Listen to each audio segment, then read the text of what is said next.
배신과 복수의 막장 이야기. 놓치고 싶지 않다면 구독, 좋아요. 새벽 2시, 윤지우는 남편 박준혁의 휴대폰 진동 소리에 잠에서 깼다. 화면에 떠오른 메시지가 그녀의 심장을 얼어붙게 만들었다. 오빠, 오늘 호텔 예약했어요. 빨리 와주세요. 지우는 떨리는 손으로 휴대폰을 집어들었다. 비밀번호는 결혼기념일. 메신저를 열자 충격적인 내용이 쏟아졌다. 정수아라는 이름, 회사 신입사원. 수백 개의 메시지는 노골적이었다. 어제 정말 최고였어요. 마누라는 언제 버릴 거예요? 오빠 돈으로 명품백 샀어요. 더 스크롤을 내리자 사진이 나왔다. 호텔 침대 셀카, 출장지 데이트 사진, 회사 주차장 키스 사진까지. 지우는 구역질이 났지만 참았다. 법무팀장으로서 그녀는 알고 있었다. 증거 확보가 먼저라는 것을. 모든 대화를 촬영한 뒤 지우는 준혁의 이메일과 클라우드까지 뒤졌다. 그리고 더 충격적인 것을 발견했다. 법인카드 내역서, 17번의 호텔 이용, 모두 회사 돈. 수아 명의의 가짜 외주 계약서. 매달 200만 원씩 총 1,800만 원 횡령. 출장비 부정 청구까지. 이 계좌 시기. 지우는 이를 악물었다. 4년간 난임 치료로 고생할 때, 아버지 장례식 때도 그는 수아와 메시지를 주고받았다. 장례식이라 바빠. 내일 보자. 그 문자를 본 순간 지우는 결심했다. 철저하게 파멸시키겠다고. 새벽 5시, 지우는 대학 선배 한미라에게 전화를 걸었다. 언니, 급한 일이야. 지금 만날 수 있어? 30분 후, 24시간 카페에서 만난 미라는 지우의 얼굴을 보고 놀랐다. 무슨 일이야? 얼굴이 왜 그래? 지우는 휴대폰을 내밀었다. 남편이 회사 신입이랑 바람피워. 회사 돈으로. 내가 원하는 건 이혼이 아니야. 완전한 파멸이야. 미라는 사진들을 보더니 고개를 끄덕였다. 알았어. 2주 안에 모든 증거 모아줄게. 형사처벌까지 갈 수 있는 걸로. 그날부터 지우의 완벽한 연기가 시작되었다. 아침에는 다정하게 아침을 차려주고, 오늘도 회의 있어. 힘내라며 격려했다. 준혁은 전혀 눈치채지 못했다. 오히려 요즘 왜 이렇게 살갑게 굴어? 라며 기분 좋아했다. 밤에는 미라가 보내온 증거들을 정리했다. 준혁과 수아가 회사 주차장에서 키스하는 CCTV 영상, 호텔 로비 CCTV, 출장지에서 손잡고 걷는 사진, 법인카드 상세 내역, 가짜 계약서 원본까지. 증거는 점점 쌓여갔다. 일주일 후, 미라가 결정적인 증거를 가져왔다. 이거 봐. 준혁이 수아한테 회사 기밀 유출했어. 화면에는 신제품 개발 자료가 있었다. 수아가 이걸 경쟁사에 팔려고 접촉했다는 정보도 있어. 지우의 눈빛이 차갑게 빛났다. 완벽해. 이제 불륜의 횡령, 배임, 기밀 유출까지. 감옥 가기 딱 좋네. 미라가 걱정스럽게 물었다. 너무 심한 거 아냐? 지우는 차갑게 웃었다. 심해? 내가 4년 동안 난임 치료받으면서 맞은 주사가 몇 개인 줄 알아? 아빠, 장례식 날도 호텔 갔던 놈한테 심하다고? 그날 밤, 준혁이 씻는 동안 지우는 그의 가방을 뒤졌다. 수아에게 줄 명품 목걸이가 나왔다. 가격표가 붙어 있었다. 580만 원. 생일 축하해, 사랑해라는 메모까지. 지우는 목걸이를 사진 찍고 제자리에 놓았다. 증거 하나 더 추가. 다음 날, 지우는 회사 내부 감사팀장에게 익명으로 제보했다. 사업개발본부장 박준혁, 법인카드 부정 사용 및 허위 계약 건. 증거 첨부합니다. 3일 후, 내부 감사가 시작되었다는 소식을 들었다. 준혁은 아직 몰랐다. 일주일 후, 준혁의 휴대폰에 수아에게서 문자가 왔다. 오빠, 회사에서 날 조사한대요. 어떡해요? 준혁은 식은땀을 흘리며 서둘러 전화를 걸었다. 뭐? 무슨 조사? 수아가 울먹이며 대답했다. 외주 계약이 가짜라는데요. 돈 받은 거 다 추적당하고 있어요. 준혁의 얼굴이 하얗게 질렸다. 그는 서둘러 회사로 향했다. 지우는 그 모습을 창문으로 지켜보며 차가운 미소를 지었다. 이제 시작이야, 개자식아. 그날 오후 준혁은 감사팀에 불려갔다. 본부장님, 이 법인카드 내역 설명해 주시겠습니까? 감사팀장이 17건의 호텔 이용 내역을 펼쳐놓았다. 전부 회의실 대관비로 처리되어 있는데 실제로는 숙박이었습니다. 준혁은 변명하려 했다. 그건 야근하느라. 체크인이 밤 8시인데 야근이라고요? 그리고 이 여성분은 누구죠? 감사팀장이 CCTV 사진을 내밀었다. 준혁과 수아가 호텔 로비에서 키스하는 사진이었다. 준혁은 할 말을 잃었다. 감사팀장이 차갑게 말했다. 내일 아침까지 해명 자료 제출하세요.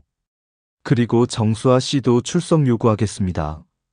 준혁은 비틀거리며 사무실로 돌아왔다. 끝났다는 생각이 들었다. 그날 밤 집에 돌아온 준혁은 초췌한 얼굴이었다. 지우는 저녁을 차려놓고 미소 지으며 물었다. 오늘 무슨 일 있었어? 얼굴이 안 좋네. 준혁은 고개를 저었다. 아니야, 그냥 피곤해서. 지우는 속으로 웃었다. 피곤한 건 이제 시작인데. 다음 날 정수아는 감사팀에 불려갔다. 정수아 씨, 당신 명의로 된 외주 계약건 아시죠? 감사팀장이 계약서를 내밀었다. 수아는 당황했다. 네, 저 외주 일한 적 없는데요. 하지만 당신 계좌로 1,800만 원이 입금되었습니다. 수아의 얼굴이 새하얗게 질렸다. 그건 준혁 오빠가. 박준혁 본부장이 뭘 어떻게 했죠? 수아는 입을 다물었다. 말하는 순간 자신도 공범이 된다는 걸 알았다. 감사팀장이 차갑게 말했다. 내일까지 전액 반환하세요.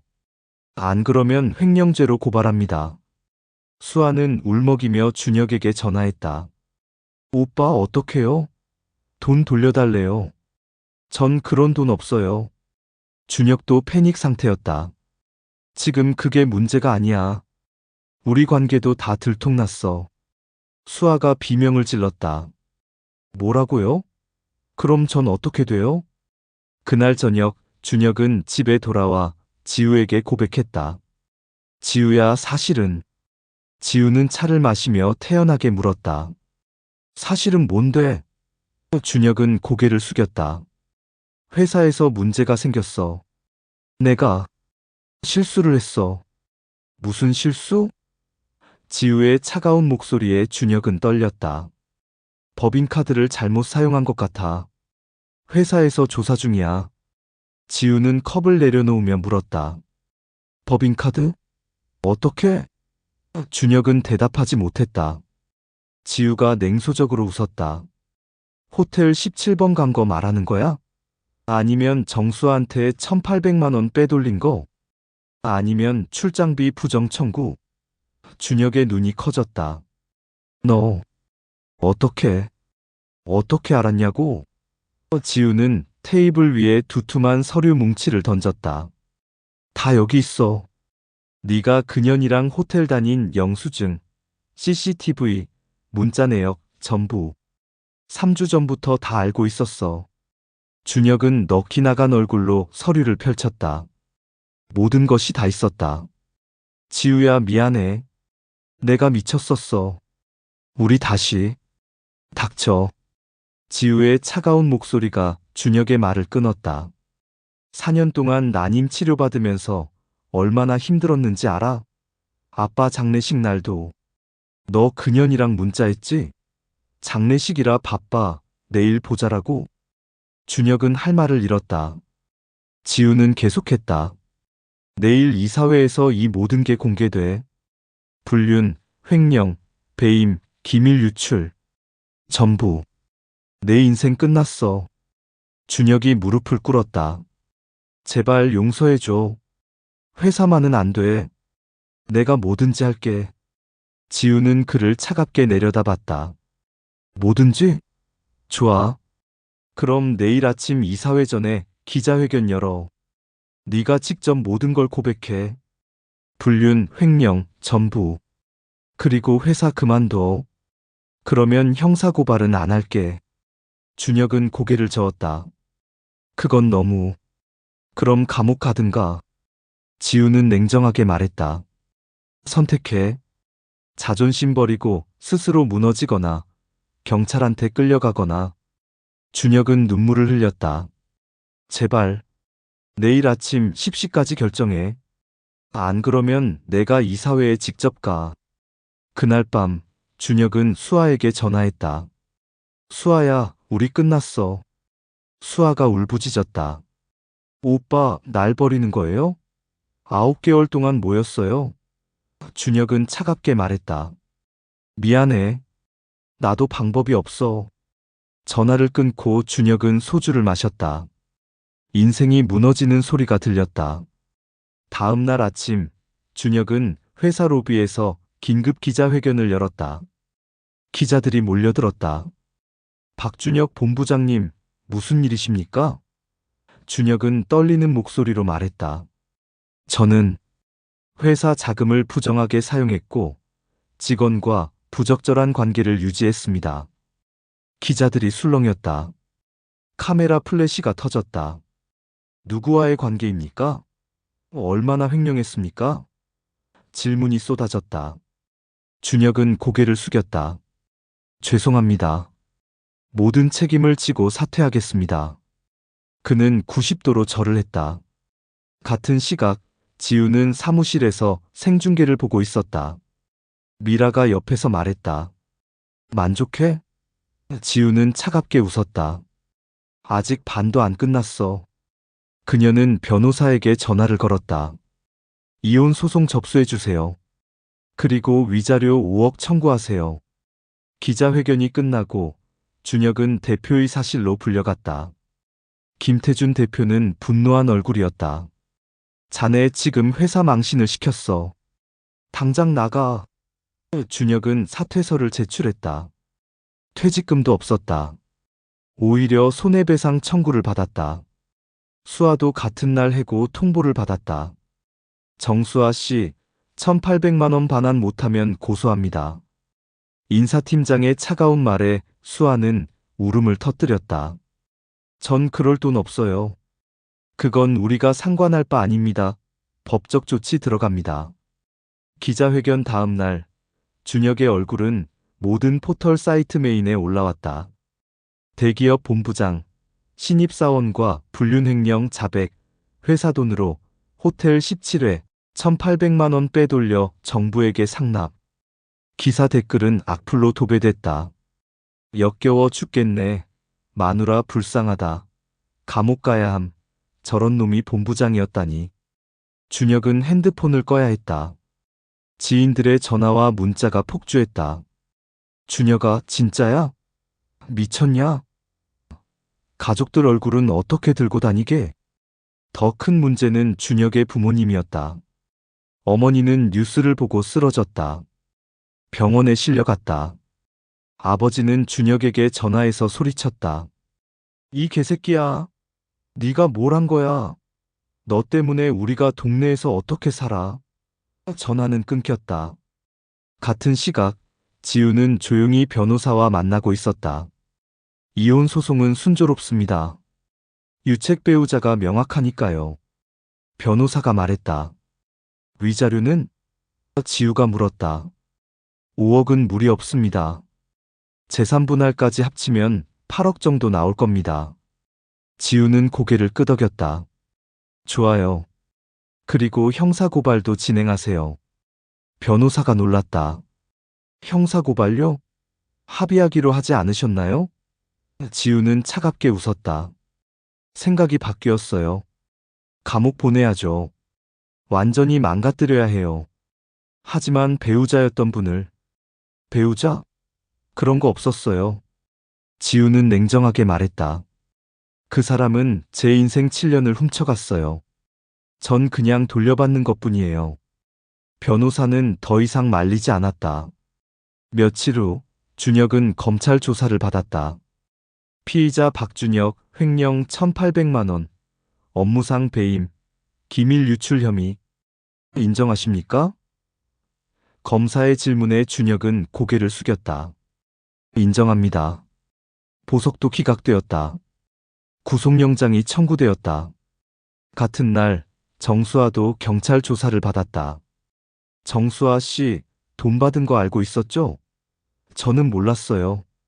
준혁 오빠가 피의자 박준혁이라고 하세요. 당신 공범입니다. 경찰의 차가운 말에 수아는 울음을 터뜨렸다. 전 속았어요. 사랑한다고 했어요. 수아가 울부짖었다. 경찰은 냉정하게 말했다. 사랑? 당신 통장에 1,800만 원 들어온 거 보고도 이상하다고 생각 안 했어요? 공범 맞네요. 수아는 할 말을 잃었다. 일주일 후 법원은 준혁에게 구속영장을 발부했다. 도주 우려 있음. 증거인멸 가능성 있음. 준혁은 법원에서 바로 구치소로 향했다. 기자들이 몰려들었다. 반성하십니까? 피해자에게 할 말은? 준혁은 고개를 숙인 채 아무 말도 하지 못했다. 그날 저녁 뉴스는 준혁의 구속 소식을 대서특필했다. 불륜 본부장, 결국 구속, 횡령 배임 혐의 인정. 지우는 뉴스를 보며 와인을 마셨다. 미라가 물었다. 이제 만족해? 지우는 고개를 저었다. 아직 한 명 남았어. 다음 날 지우는 정수아의 집을 찾아갔다. 초인종을 눌렀다. 수아가 나왔다. 얼굴은 부어 있었고 머리는 헝클어져 있었다. 누구세요? 지우는 차갑게 미소 지었다. 박준혁 아내 윤지우예요. 수아의 얼굴이 새하얗게 질렸다. 왜 여기? 지우는 안으로 들어갔다. 집은 엉망이었다. 술병이 굴러다니고 옷이 여기저기 널려 있었다. 볼 것 좀 보여줄게. 지우는 태블릿을 꺼냈다. 화면에는 수아가 SNS에 올린 글들이 있었다. 본부장 오빠 덕분에 명품 득템. 오빠가 사준 목걸이. 5성급 호텔 주말. 지우는 차갑게 말했다. 이거 다 증거로 쓸 거야. 네가 공범이라는 증거. 수아가 울먹였다. 저는 몰랐어요. 준혁 오빠가 이혼한다고. 거짓말. 지우는 수아의 말을 끊었다. 너 문자에 마누라는 언제 버릴 거예요? 라고 썼잖아. 내가 다 봤어. 수아는 할 말을 잃었다. 그리고 말이야, 지우는 더 가까이 다가갔다. 내 부모님 식당, 빚이 많더라. 3억? 네가 1,800만 원 반환 못하면 부모님이 갚아야겠네. 수아가 비명을 질렀다. 부모님은 관계없어요. 네가 내 남편이랑 잘 때 내 생각했어? 내가 4년 동안 난임 치료받으면서 얼마나 고통스러웠는지 생각했어? 지우의 목소리는 얼음장처럼 차가웠다. 이제 네가 그 고통을 느껴봐. 수아는 바닥에 주저앉아 울었다. 지우는 명함을 던지고 나갔다. 1,800만 원, 한 달 안에 반환해. 안 그러면 내 부모님 식당 압류돼. 문이 쾅 닫히는 소리와 함께 지우는 사라졌다. 그날 밤 수아는 부모님께 전화했다. 엄마, 나 큰일 났어. 어머니의 목소리는 차가웠다. 우리한테 연락하지 마. 넌 이미 딸이 아니야. 전화는 끊겼다. 수아는 바닥에 쓰러져 울부짖었다. 모든 것이 무너졌다. 한 달 후 준혁의 재판이 열렸다. 방청객들이 가득 찼다. 지우도 앞자리에 앉아 있었다. 검사가 구형을 시작했다. 피고인 박준혁은 회사 자금 1,800만 원을 횡령하고 법인카드를 사적으로 17회 사용했으며 회사 기밀을 유출하려 했습니다. 징역 3년을 구형합니다. 준혁의 변호사가 선처를 호소했다. 피고인은 깊이 반성하고 있습니다. 초범이고 가족도 있습니다. 하지만 판사는 차갑게 말했다. 가족이 있다는 걸 알면서 불륜을 저질렀고 회사를 배신했습니다.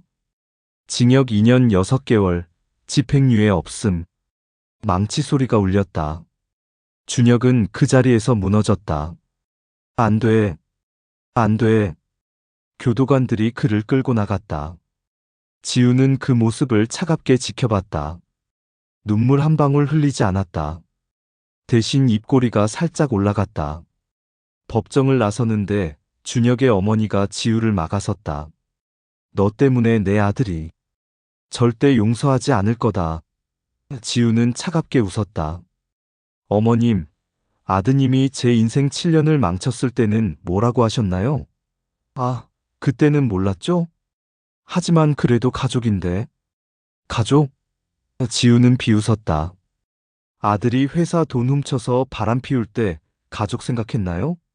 제가 난임 치료받으며 고생할 때 가족 생각했나요? 준혁의 어머니는 할 말을 잃었다. 지우는 그녀를 지나쳐 걸어갔다. 같은 날 오후 정수아도 재판을 받았다. 피고인 정수아, 횡령 공모 및 방조. 징역 1년, 집행유예 2년. 그리고 1,800만 원 전액 반환.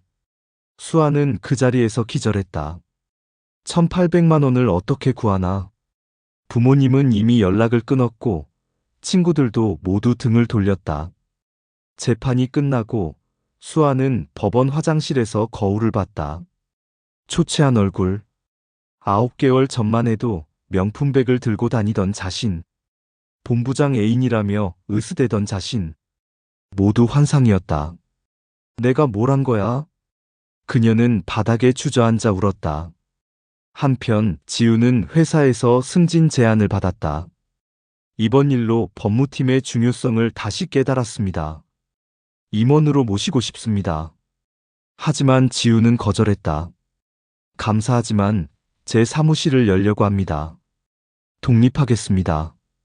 2주 후 지우는 강남에 윤지우 법률사무소를 열었다. 첫 의뢰인은 15년간 남편의 바람과 폭력에 시달린 50대 여성이었다. 선생님, 전 이혼하고 싶지만 무서워요. 남편이 보복할까봐. 지우는 그녀의 손을 잡았다. 제가 도와드릴게요. 그리고 그 남편 완전히 무너뜨릴게요. 다신 당신을 괴롭히지 못하게. 의뢰인은 눈물을 흘렸다. 정말 가능한가요? 저를 믿으세요. 저도 해냈으니까요. 그날부터 지우는 약자를 위한 변호사가 되었다. 가정폭력, 불륜, 재산 편취, 법으로 처벌할 수 있는 모든 것을 파헤쳤다. 그녀의 승소율은 95%였다. 복수의 여왕이라는 별명이 붙었다. 6개월 후, 준혁은 교도소에서 편지를 보냈다. 지우야, 미안해. 내가 잘못했어. 나 너무 후회돼. 제발 한 번만 면회와줘. 지우는 편지를 읽고 쓰레기통에 버렸다. 답장은 없었다. 대신 지우는 준혁의 교도소 계좌에 5만 원을 입금했다.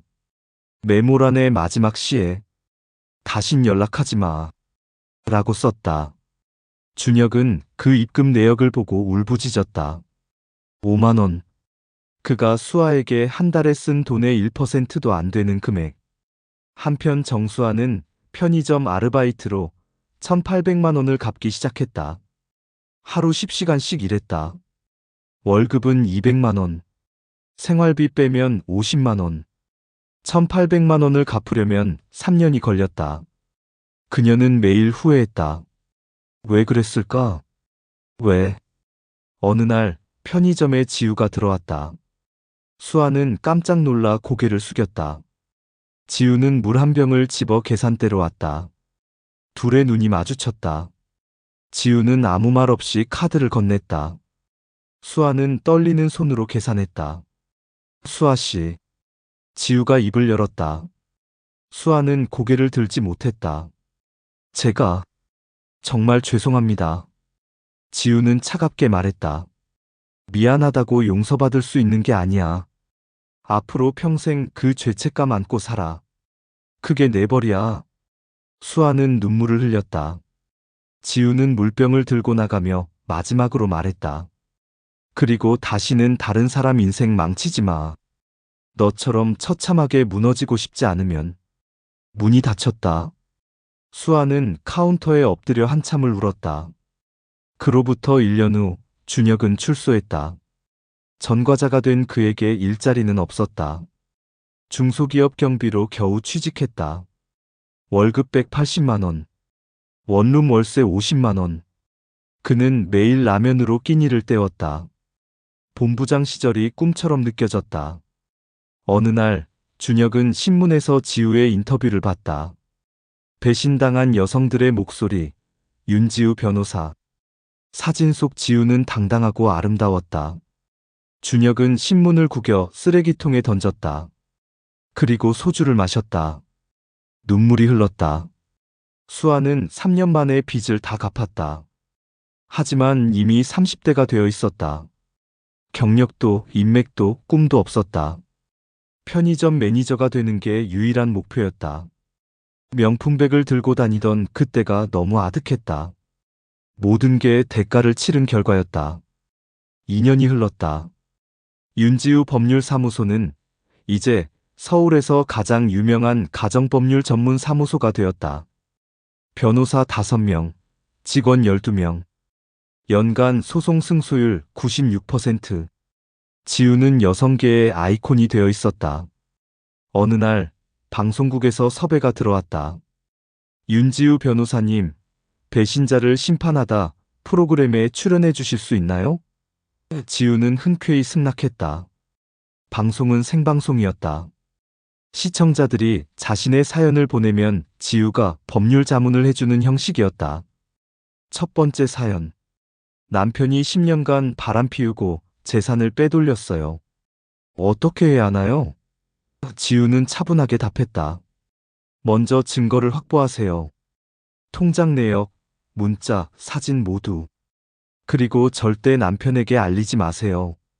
그가 재산을 더 숨기기 전에 변호사와 상담하세요. 두 번째 사연. 시어머니가 며느리인 저를 괴롭혀요. 이혼하라고 강요하는데. 지우는 단호하게 말했다. 그건 가족폭력입니다. 녹음하세요. 증거 남기세요. 그리고 경찰에 신고하세요. 며느리라고 참을 필요 없습니다. 세 번째 사연. 회사 상사가 성희롱해요. 하지만 증거가. 지우가 말을 끊었다. 지금부터라도 녹음하세요.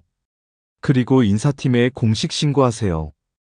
회사가 묵인하면 노동청에 진정하세요. 절대 참지 마세요.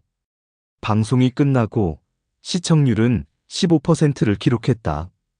여성 시청자들의 열렬한 반응이 쏟아졌다. 저도 용기 냈어요. 윤 변호사님 덕분에 이혼 결심했어요. 정말 통쾌했어요. 지우는 뿌듯했다. 자신의 고통이 누군가의 용기가 되었다. 같은 시각, 교도소에서 출소한 지 1년이 된 준혁은 방송을 보고 있었다. 원룸에서 컵라면을 먹으며 화면 속 지우는 너무나 빛났다. 준혁은 리모컨을 던졌다. TV 화면이 깨졌다.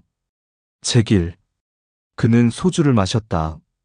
자신이 버린 여자가 이렇게 성공할 줄 몰랐다. 그 시간 자신은 경비실에서 CCTV나 보고 있었다. 월급 180만 원. 재취업도 불가능. 전과자 낙인. 모든 게 자신의 선택이었다. 한편 정수아는 편의점 야간 근무 중이었다. TV에서 지우의 방송이 나왔다. 손님이 말했다. 저 변호사 대단하네. 남편 감옥 보냈다며? 수아는 아무 말 없이 계산만 했다. 그녀는 알고 있었다. 그 방송 속 이야기가 바로 자신의 이야기라는 것을. 방송 이후 지우에게 출판 제의가 쏟아졌다. 배신자를 심판하는 법이라는 제목으로 책을 냈다. 실제 사례를 바탕으로 한 법률 가이드북이었다. 책은 출간 한 달 만에 10만 부가 팔렸다. 베스트셀러 1위. 서점 사인회에는 수백 명이 줄을 섰다. 대부분 4060대 여성들이었다. 선생님, 저도 30년 참았어요. 이제 이혼하려고요. 한 여성이 눈물을 흘리며 말했다. 지우는 그녀의 손을 잡았다. 잘 결심하셨어요. 늦은 게 아니에요. 또 다른 여성이 물었다. 선생님, 복수하고 나서 후회 안 하셨어요? 지우는 단호하게 대답했다. 단 1초도 후회 안 했어요. 오히려 더 빨리 할 걸 후회해요. 여러분도 마찬가지예요. 배신자에게 자비는 없어요. 청중들이 박수를 쳤다. 맞아요. 우리도 할 수 있어요. 사인회장은 열기로 가득했다. 지우는 미소 지었다. 이것이 진짜 복수였다. 혼자 잘 사는 게 아니라 같은 고통을 겪는 사람들에게 용기를 주는 것. 그날 밤, 지우는 한강공원을 걸었다. 미라가 함께였다. 지우야, 행복해? 미라가 물었다. 지우는 고개를 끄덕였다. 응, 진짜 행복해. 준혁이랑 살 때보다 100만 배는 더. 재호는 생각 안 해? 미라의 질문에 지우는 웃었다. 왜? 지금도 충분히 행복한데. 누군가 필요하지 않아. 나 혼자도 완벽해. 미라는 지우를 껴안았다. 그래, 넌 충분히 강해. 한강변에 앉아 맥주를 마시며 지우는 과거를 떠올렸다. 3년 전 이맘때 준혁의 휴대폰을 보고 울던 그날. 그때는 세상이 무너지는 줄 알았다. 하지만 지금은 달랐다. 그 배신이 오히려 새로운 인생을 열어준 셈이었다. 근데 준혁 요즘 어떻게 지낸대? 미라가 물었다. 지우는 어깨를 으쓱했다. 몰라. 관심 없어. 아, 들리는 얘기로는 경비일 한다던데? 미라가 킥킥 웃었다. 본부장에서 경비라니. 참 아이러니하다. 자업자득이지 뭐. 지우는 차갑게 말했다. 그나저나 수아는 편의점 알바한다던데. 빚 다 갚는데 3년 걸렸대. 미라가 말했다. 지우는 고개를 끄덕였다. 그것도 자업자득. 다들 대가를 치르는 거야. 밤하늘을 올려다보며 지우는 중얼거렸다. 아빠, 딸 잘 살고 있어요. 더 이상 울지 않아요. 강해졌어요. 별이 반짝였다. 마치 아버지가 대답하는 것 같았다. 지우는 미소 지었다. 다음 날, 지우는 새로운 의뢰인을 만났다. 20년간 남편의 폭력에 시달린 여성이었다. 선생님, 전 이제 죽고 싶어요. 지우는 그녀의 손을 꽉 잡았다. 죽으면 안 돼요. 그 남편을 감옥 보내야죠. 제가 도와드릴게요. 하지만 증거가 제가 다 만들어 드릴게요. 저도 그렇게 했어요. 지우의 단호한 말에 여성은 눈물을 흘렸다. 정말 가능한가요? 가능해요. 아니, 반드시 해내야 해요. 당신의 인생을 되찾아야 해요. 그날 오후, 지우는 그 여성의 남편을 직접 찾아갔다. 남편은 큰 회사 부장이었다. 누구시죠? 지우는 명함을 건넸다. 윤지우 변호사입니다. 부인 대리인이고요. 남편의 얼굴이 굳어졌다. 무슨 소리? 이혼 소송 들어갑니다. 그리고 20년간의 폭력 증거 다 있어요. 감옥 각오하세요. 지우의 차가운 말에 남편은 당황했다. 뭔 소리야? 증거가 어딨어? 지우는 서류 뭉치를 던졌다. 여기 다 있어요. 병원 진단서 50장, 경찰 신고 기록, 녹음 파일, 이웃 증언. 충분해요. 당신 인생 끝났어요. 남편은 할 말을 잃었다. 그리고 말이죠. 지우는 더 가까이 다가갔다. 저도 당신 같은 남편 있었어요. 그 남편 지금 경비예요. 전과자예요. 당신도 그렇게 될 거예요. 남편은 식은땀을 흘렸다. 사무실을 나서며 지우는 미소 지었다. 또 하나의 배신자를 무너뜨릴 준비가 끝났다. 그녀의 복수는 끝나지 않았다. 아니, 이제 시작이었다. 세상 모든 배신자를 심판하는 것. 그것이 그녀의 새로운 사명이었다. 윤지우는 한국에서 가장 유명한 여성 변호사가 되어 있었다. TV 프로그램 고정 패널, 여성가족부 자문위원, 대학교 개건교수. 그녀의 한마디에 여론이 움직였다. 어느 날 국회에서 연락이 왔다. 윤 변호사님, 가정폭력처벌법 개정안 자문을 부탁드립니다. 지우는 기꺼이 수락했다. 자신의 경험이 법이 되는 순간이었다. 배우자 재산은닉 시 3배 처벌, 불륜 배우자는 재산 분할 20%로 제한. 법안이 통과되었다. 뉴스는 대서특필했다. 윤지우 변호사 주도, 획기적인 가정법 개정.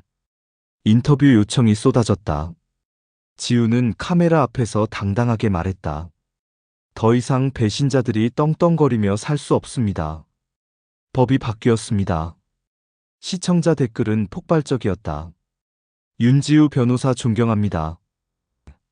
이런 분이 진짜 영웅, 딸에게 본받으라고 할 롤모델. 지우는 뿌듯했다. 자신의 고통이 세상을 바꾼 것이었다. 같은 날, 준혁은 아파트 경비실에서 그 뉴스를 봤다. 전처가 국회의원들과 악수하는 장면. 웃고 있는 모습. 준혁은 주먹으로 책상을 쳤다. 제길. 옆에 있던 동료 경비가 물었다. 왜 그래? 아무것도 아냐? 준혁은 고개를 돌렸다. 하지만 마음속은 질투와 후회로 가득했다. 자신이 버린 여자가 이렇게까지 성공할 줄 몰랐다. 만약 그때 바람 피우지 않았더라면. 하지만 이미 늦었다. 저녁에 준혁은 혼자 소주를 마셨다. 월급은 여전히 200만 원. 원룸 월세에 생활비 빼면 남는 게 없었다. 재혼?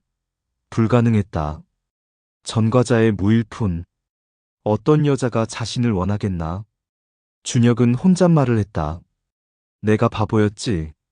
한편 정수아는 편의점 매니저가 되어 있었다. 3년 만에 승진했다. 월급은 250만 원. 하지만 여전히 원룸에서 혼자 살았다. 연애? 엄두도 못 냈다. 과거를 말하면 모두가 등을 돌렸다. 불륜녀랑은 못 사귀어. 어느 날 수아는 대학 동창을 우연히 만났다. 수아야, 오랜만이다. 너 잘 나가던데? 수아는 쓴웃음을 지었다. 응, 그냥 살아. 동창이 물었다. 결혼은? 남자친구는? 수아는 고개를 저었다. 혼자 살아. 그게 편해. 동창이 떠나고 수아는 편의점 카운터에 앉아 생각했다. 27살의 본부장 애인, 명품백, 5성급 호텔. 그게 전부 환상이었다. 지금 30살 편의점 매니저, 월급 250. 대가를 치렀다. 평생 치를 것이다. 반면 지우는 강남 타워 팰리스에서 살고 있었다. 혼자였지만 외롭지 않았다. 매일 아침 한강뷰를 보며 커피를 마셨다. 저녁에는 와인을 마시며 책을 읽었다. 완벽한 싱글 라이프였다. 미라가 놀러와서 물었다. 진짜 재혼 생각 없어? 지우는 웃었다. 없어. 왜? 지금이 제일 행복한데. 누가 내 시간 빼앗는 것도 싫고, 돈 쓰는 것도 싫고, 배신당하는 건 더더욱 싫어. 그래도 외롭지 않아? 지우는 창밖을 보며 대답했다. 외로움? 그건 결혼했을 때 느꼈어. 준혁이랑 같은 침대에 누워 있어도 외로웠어. 지금은 혼자지만 전혀 안 외로워. 오히려 자유로워. 미라는 고개를 끄덕였다. 너 정말 강해졌다. 지우는 웃었다. 배신당하면 두 가지 선택이 있어. 무너지거나 강해지거나. 난 후자를 택했을 뿐이야. 그해 연말, 지우는 올해의 여성상을 받았다. 시상식장은 화려했다. 지우는 트로피를 들고 연설했다. 이 상은 저 혼자만의 것이 아닙니다. 배신당하고도 다시 일어선 모든 여성들의 것입니다. 청중들이 기립박수를 쳤다. 지우는 계속 말했다. 누군가 여러분을 배신한다면 기억하세요. 그건 끝이 아니라 시작입니다. 새로운 인생의 시작. 더 강한 당신의 시작. 절대 무너지지 마세요. 시상식이 끝나고 지우는 혼자 호텔 루프톱바에 앉았다. 서울의 야경이 펼쳐졌다. 와인을 마시며 그녀는 과거를 떠올렸다. 4년 전 그 새벽 준혁의 휴대폰을 보고 울던 자신. 그때는 세상이 무너지는 줄 알았다. 하지만 지금은 달랐다. 그 배신이 축복이었다. 준혁과 계속 살았다면 지금의 자신은 없었을 것이다. 법무팀장으로 회사 생활이나 하고 있었겠지. 하지만 지금은 수천 명의 여성을 돕는 변호사, 법을 바꾸는 활동가, 롤모델이 되었다. 고마워, 준혁. 지우는 중얼거렸다. 네가 날 배신해서 고마워. 덕분에 내가 이렇게 강해졌어. 이렇게 성공했어. 넌 평생 경비나 하면서 후회해. 난 계속 올라갈 거야. 휴대폰이 울렸다. 새로운 의뢰였다.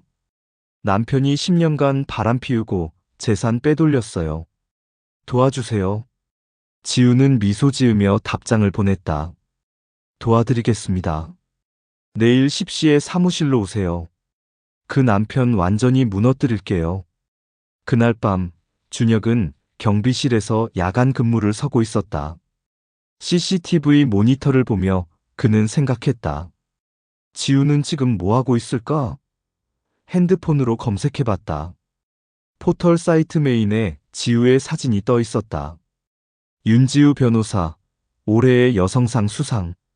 준혁은 핸드폰을 던졌다. 화면이 깨졌다. 제길. 그는 또 소주를 꺼냈다. 매일 밤 같은 짓이었다.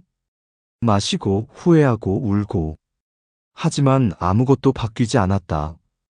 그의 인생은 이미 끝나 있었다. 같은 시각, 수아는 편의점에서 야간 근무 중이었다. 손님이 들어와 잡지를 샀다. 표지에 지우의 얼굴이 있었다. 윤지우 변호사 특집. 수아는 잡지를 보며 눈물을 흘렸다. 자신이 파괴하려 했던 여자가 이렇게 빛나고 있었다. 내가 뭘 한 거지? 수아는 자신에게 물었다. 명품백, 호텔, 본부장 애인. 그 모든 것이 남의 것이었다. 남의 남편, 남의 돈, 남의 행복. 자신은 도둑이었다. 그리고 지금 벌을 받고 있었다. 평생 받을 벌이었다. 윤지우는 이제 40대가 되었지만 더욱 아름답고 당당했다. 그녀의 법률사무소는 서울에 3개 지점을 둔 대형 로펌이 되었다. 직원 50명, 연매출 100억. 그녀는 성공한 사업가이자 여성 인권 운동가였다. 어느 봄날, 지우는 대학교 강연을 마치고 캠퍼스를 걸었다. 벚꽃이 만개했다. 한 여학생이 다가왔다. 선생님, 저 선생님 책 읽고 용기 얻었어요. 저도 엄마한테 이혼하라고 할 거예요. 아빠가 평생 바람 피웠거든요. 지우는 그녀의 손을 잡았다. 잘 결심했어요. 어머니를 도와드려요. 늦은 게 절대 아니에요. 여학생은 눈물을 흘렸다. 엄마가 60살인데 너무 늦은 거 아닐까요? 지우는 단호하게 말했다. 60살이든 70살이든 배신자와 함께 있는 것보다 혼자 사는 게 100만 배 낫습니다. 그날 저녁 지우는 혼자 미술관을 찾았다. 취미로 미술품 수집을 시작한 지 2년째였다. 값비싼 그림들을 사는 것이 즐거웠다. 자신의 돈으로 자신이 좋아하는 것을 사는 자유. 이것이 진짜 행복이었다. 갤러리 오너가 다가왔다. 윤 변호사님, 이번에 새로 들어온 작품 보시겠어요? 지우는 고개를 끄덕였다. 그림은 아름다웠다. 바다를 그린 풍경화. 자유롭고 광활하고 끝이 없었다. 이거 살게요. 좋은 선택이십니다. 3억입니다. 지우는 카드를 건넸다. 망설임이 없었다. 예전 같았으면 준혁에게 물어봤을 것이다. 여보, 이거 사도 돼? 하지만 지금은 아무에게도 허락받지 않았다. 자신의 돈, 자신의 선택, 자신의 인생이었다. 집으로 돌아와 그림을 거실에 걸었다. 완벽했다. 지우는 와인을 따라 소파에 앉았다. 창밖으로 한강이 보였다. 야경이 아름다웠다. 혼자였지만 외롭지 않았다. 오히려 평화로웠다. 문득 준혁이 궁금했다. 어떻게 살고 있을까? 미라에게 전화를 걸었다. 언니, 준혁 요즘 어떻게 산대? 미라는 웃으며 대답했다. 여전히 경비하더라. 재혼도 못하고 빚도 많고 완전히 망했지. 수아는 편의점 매니저. 혼자 살아. 연애도 못해. 지우는 고개를 끄덕였다. 둘 다 자업자득이네. 미라가 물었다. 그래도 조금은 안쓰럽지 않아? 지우는 단호하게 대답했다. 전혀. 당연한 대가야. 다음 날, 지우는 사무실에서 새로운 프로젝트를 시작했다. 배신당한 여성을 위한 무료 법률 지원센터 설립이었다. 자신의 돈 10억을 투자했다. 가난해서 변호사를 못 구하는 여성들을 위한 것이었다. 기자회견에서 지우는 말했다. 돈이 없어서 배신자와 계속 살아야 하는 여성이 없도록 하겠습니다. 무료로 법률 지원하겠습니다. 모든 배신자를 심판하겠습니다. 기자들이 박수를 쳤다. 그 뉴스를 본 준혁은 경비실에서 또 술을 마셨다. 내가 버린 여자가. 그는 중얼거렸다. 후회가 밀려왔다. 만약 그때 바람 피우지 않았더라면 지금쯤 지우와 함께 행복하게 살고 있었을 것이다. 하지만 이미 늦었다. 수아도 편의점에서 그 뉴스를 봤다. 손님이 말했다. 저 변호사 대단하다. 진짜 멋있어. 수아는 아무 말 없이 계산만 했다. 마음속으로 생각했다. 나도 저렇게 살 수 있었는데. 하지만 자신이 선택한 길이었다. 그해 여름, 지우는 유럽 여행을 떠났다. 혼자였지만 즐거웠다.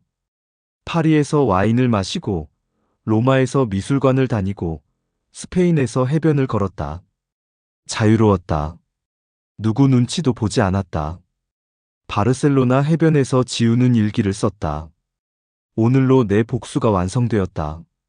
준혁을 망가뜨린 것도 복수지만 진짜 복수는 내가 이렇게 행복한 거다.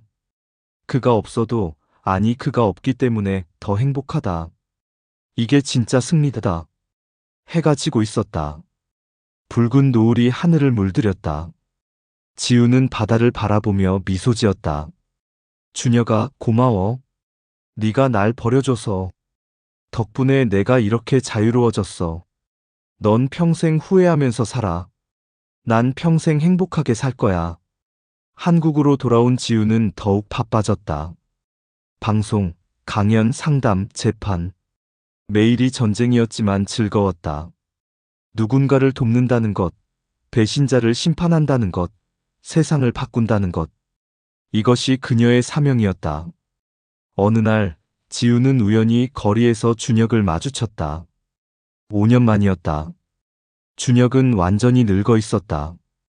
머리는 희끗희끗, 얼굴은 초췌했다. 경비 유니폼을 입고 있었다. 둘의 눈이 마주쳤다. 준혁이 먼저 고개를 숙였다. 말을 걸 용기도 없었다. 지우는 그를 지나쳐 걸었다. 뒤돌아보지 않았다. 준혁은 그녀의 뒷모습을 바라봤다. 명품 코트, 하이힐, 당당한 걸음걸이. 자신이 버린 여자였다. 그날 밤, 준혁은 원룸에서 또 울었다. 내가 바보였어. 내가. 하지만 아무도 듣지 않았다. 그의 후회를 들어줄 사람은 아무도 없었다. 그는 혼자였다. 평생 혼자일 것이었다. 반면 지우는 친구들과 모임을 가졌다. 미라, 대학 동창들, 사무실 직원들 모두 모여 축배를 들었다. 지우의 성공을 위하여. 지우는 웃으며 잔을 들었다. 모두 감사해요. 여러분 덕분이에요. 미라가 물었다. 오늘 준혁 봤다며? 지우는 고개를 끄덕였다. 응, 완전히 망가져 있더라. 어때? 안쓰럽지 않아? 지우는 웃었다. 전혀. 오히려 속이 시원했어. 내가 이겼구나 싶었어. 넌 정말 강해. 미라가 말했다. 지우는 잔을 비우며 대답했다. 강한 게 아니야. 그냥 배신자한테 무너지기 싫었을 뿐이야. 그게 내 자존심이었어. 모두가 박수를 쳤다. 그날 밤 집으로 돌아온 지우는 거울을 봤다. 40살. 하지만 30대보다 더 빛났다. 눈빛이 달랐다. 강하고 자신감 있고 당당했다. 이것이 진짜 자신이었다. 누구의 아내도 누구의 그림자도 아닌 윤지우 그 자체였다. 침대에 누워 천장을 바라보며 지우는 생각했다. 만약 준혁이 바람 피우지 않았다면, 그랬다면 지금도 법무팀장으로 회사 다니고 시댁 눈치 보고 아이 낳으려고 병원 다니고 있었을 것이다. 불행했을 것이다. 고마워, 준혁. 지우는 중얼거렸다. 내 배신이 내 축복이었어. 덕분에 내가 깨어났어. 내가 누군지 찾았어. 넌 날 버렸지만 난 나를 찾았어. 그게 진짜 승리야. 창밖으로 달빛이 들어왔다. 고요한 밤이었다. 지우는 눈을 감았다. 편안했다. 두려움도 후회도 분노도 없었다. 오직 평화와 행복만 있었다. 그녀는 이겼다. 완벽하게, 철저하게, 영원히 이겼다. 다음 날 아침, 지우는 일찍 일어나 조깅을 했다. 한강변을 달리며 그녀는 생각했다. 오늘은 또 누구를 도와줄까? 어떤 배신자를 심판할까? 미소가 지어졌다. 그녀의 전쟁은 끝나지 않았다. 아니, 이제 시작이었다. 햇살이 눈부셨다. 새로운 하루였다. 지우는 더 빠르게 달렸다. 앞을 향해, 미래를 향해, 승리를 향해. 그녀는 멈추지 않을 것이었다. 왜냐하면 그녀는 윤지우였으니까. 배신을 딛고 일어선 전사였으니까. 복수는 차갑게, 인생은 뜨겁게. 이것이 윤지우의 좌우명이었다. 그리고 그녀는 그 말대로 살았다. 배신자들에게는 얼음처럼 차갑게, 자신의 인생에는 불처럼 뜨겁게. 그렇게 그녀는 진정한 승리자가 되었다. 구독과 좋아요는 저에게 큰 힘이 됩니다.